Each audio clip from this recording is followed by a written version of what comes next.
planetą iš lėto pradėjau lipdyti raketą, tačiau raketa po raketos dar dronai ir galiausiai nemačiau jų planetoj raudonoj raketos ir dronai galiausiai buvo paskirti pastatams ir žmonėms iš lėto naikinti ir taip pamažu konfliktai didėjo, ideologijos tiesas pateisint norėjau. Daug metų atgal karininku buvau, sakė vienas kolega mano, kad tarpukariu mes nuolat gyvenam, sakiau netiesa, juk 21 amžius jau ėjo, naujos technologijos viltį patogiai ir naujo ateitį dėjo.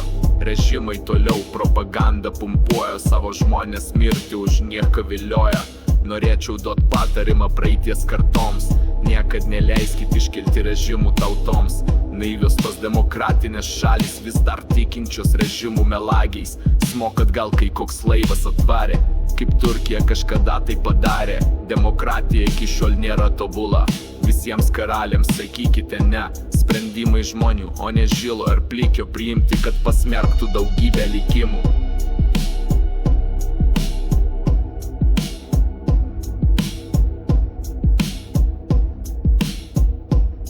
Norėjau keliauti į Marso planetą, iš lėto pradėjau lipdyti raketą, tačiau raketa po raketos dar dronai ir galiausiai nemačiau jų planetoj raudonoj. Raketos ir dronai galiausiai buvo paskirti pastatams ir žmonėms iš lėto naikinti ir taip pamažu konfliktai didėjo, ideologijos tiesas pateisint norėjau.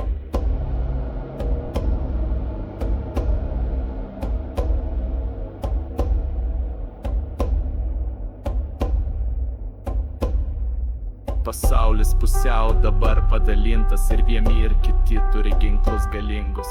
Klausimas vienas, išlikti turėjo ar mes į Marsą, ar Marsas pas mus galiausiai atėjo.